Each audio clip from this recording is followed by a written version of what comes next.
আগামীকাল সকালবেলা থেকে কুরুক্ষেত্রের মাঠে যুদ্ধ শুরু হবে। যুদ্ধ হয়েছিল দুই দলে, কুরু আর পাণ্ডব। তাই তো না? কুরু পাণ্ডব দুই দলে যুদ্ধ হয়েছিল। ভগবান কৃষ্ণ ছিল পাণ্ডব পক্ষে, ভগবান কুরু পক্ষে ছিল না। এই জায়গাটি খুব ভালো করে শুনবে। অর্জুন ভগবান শ্রীকৃষ্ণের কাছে গিয়ে করজোড়ে প্রশ্ন করলেন, দয়াময় কৃষ্ণ, আমি তোমার কাছে জানতে এসেছি, আমি তোমার কাছে বুঝতে এসেছি, তুমি তো বলো কৃষ্ণ যে আমি কৃষ্ণ, আমি ভগবান, পৃথিবীতে সবার কাছে আছি, সবার কাছে থাকি। তাই তো বাবা? তুমি তো বলো যে আমি সবার কাছে আছি, সবার কাছে থাকি। কিন্তু কুরুক্ষেত্রের মাঠে দুই দলে যুদ্ধ হলো, দয়াময় তুমি একা কেন পাণ্ডব পক্ষে ছিলে, কেন তুমি কুরু পক্ষে ছিলে না? প্রশ্ন করলেন অর্জুন। উত্তর দিচ্ছে কে গো মা? মায়েরা কথা বলো। উত্তর দিচ্ছে কে? ভগবান শ্রীকৃষ্ণ। ভগবান হাতটা বাড়িয়ে দিয়ে বলেন, অর্জুন প্রশ্ন যখন তুমি আমাকে করেছো, উত্তর আমায় তোমায় দিতে হবে। ভগবান উত্তর দিলেন একেবারে পরিষ্কার উত্তর, কোনো কঠিন ব্যাপার ভগবান বললেন না, যাতে জগতে সবাই বুঝতে পারে। এই উত্তরটা ভালো করে বুঝে নেবে। ভগবান পরিষ্কার উত্তর দিলেন কি? ভগবান বললেন, অর্জুন তুমি যে প্রশ্ন করেছো তার উত্তর আমি দিয়ে দিলাম। ভগবান উত্তর দিল কি? ভগবান বললেন, অর্জুন আমাকে যে চায় আমি তাকে চাই, আমাকে যে না চাই সারা জনম তাকে নিতাই গৌর হরি বল বলে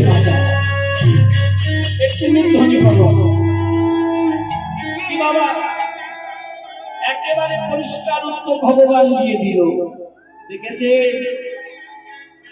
ভগবান বলল আমাকে যে চায় আমি তাকে চাই, তবে যে চায় সে দিনহীন কামাল হোক আর পথের ভিখারি হোক। দেখেছে? দিনান্তে যদি সে কিছু দিতে হবে না, তার রাজভোগ দিতে হবে না, স্বর্ণ সিংহাসন দিতে হবে না, দিনান্তে যদি একবার ভক্তি করে গোবিন্দ বলে ডাকে, আমি ভগবান যেখানেই থাকি না কেন, আমি সেই ভক্তের কাছে সারা জনমের মতো বাধা পড়ে যায়।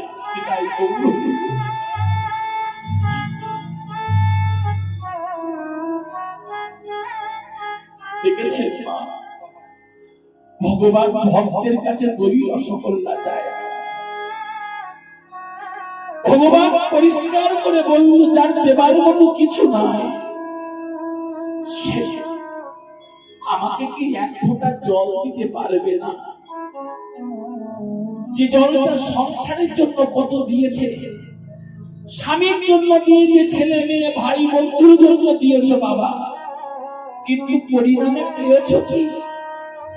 কি পেয়েছ মা? সংসারে সব হলো অভিনয়ের ভালোবাসা। হ্যাঁ, আজকে আমি জগন্নাথ কথাটা বলে গেলাম না। যতদিন সংসারে তুমি দিতে পারবে ততদিন ভালোবাসা পাবে। যখন তুমি দিতে পারবে না তখন তুমি কিছু পাবে না, তা বলবো না মাগো। যখন তুমি দিতে পেরেছিলে, যতটুকু পেয়েছিলে, দিতে যখন পারবে না অনেক বেশি পাবে বাবা। ভরি ভরি পাবে, ছুরি ছুরি পাবে। কি পাবে জানো? শুধু ঘাত প্রতিঘাত আর শুধু বুক ভরা ব্যথা। সেটাই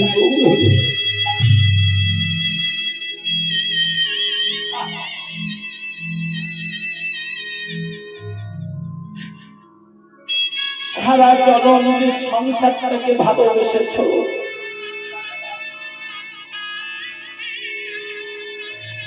সারা জনম নাতি পুতিকে ভালোবেসেছ, কিন্তু গোবিন্দকে ভালোবাসো।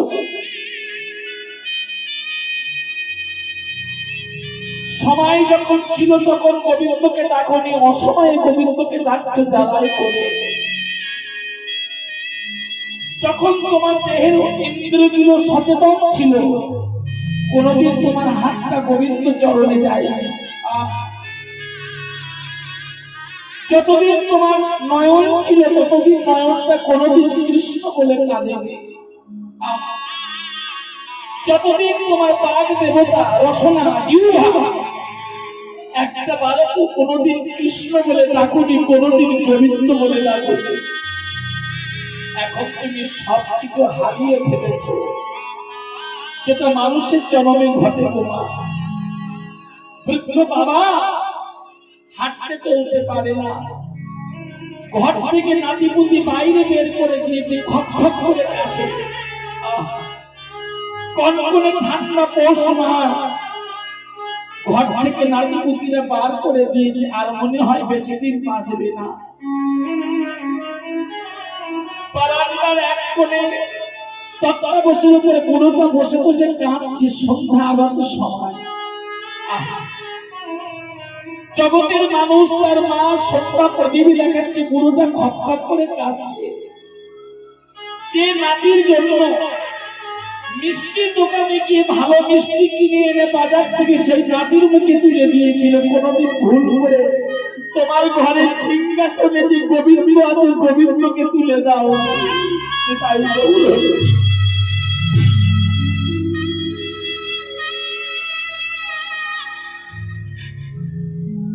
কনকনে ঠান্ডা পৌষ মাস, খপ খপ করে পুরোটা ঘরের বারান্দায় বসে কাশছে এক কোণে।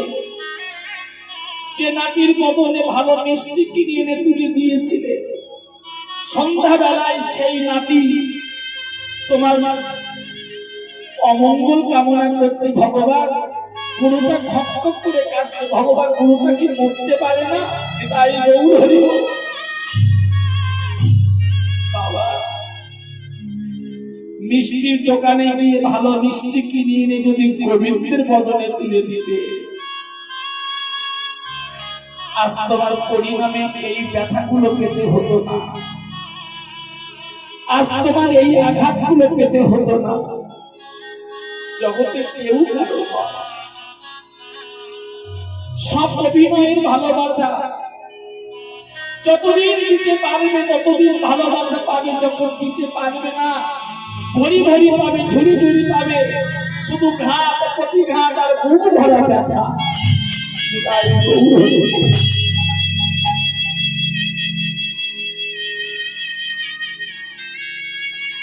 আজকে কীর্তন আসলে আমি কীর্তন খুব ভালো জানি না, তবে আমার বাবাদের চরণ ধরে বলবো, আমি মায়েদের চরণ ধরে বলবো, আমি আপনাদের সন্তান সমতুল্য। সকলের চরণে আমার এইটুকু নিবেদন, 24টা ঘন্টা যেন কেউ সংসারকে ভালোবাসবেন না, মিছে মায়ের ভালোবাসা, মিথ্যা অভিনয়। ভালো যদি বাঁচতে হয় তবে জগতে একজনকেই ভালোবাসবেন,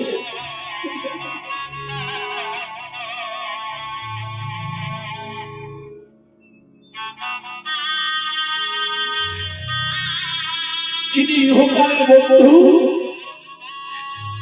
যিনি পরকালের বন্ধু, যিনি জন্ম জন্মান্তরের বন্ধু, আমার নবদ্বীপ চন্দ্র গৌরাঙ্গ মহাপ্রভু।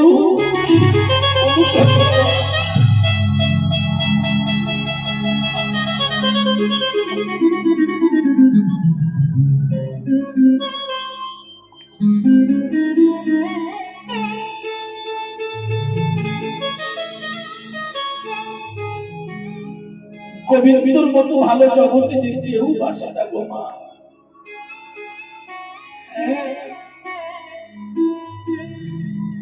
এই জন্য বলছে সময় থাকতে থাকতে গোবিন্দকে ভালোবাসো। মাথা যদি নামিয়ে দিতে হয় তবে তার চরণে মাথাটা নামিয়ে দাও, ভগবানকে কিছু দিতে হবে না।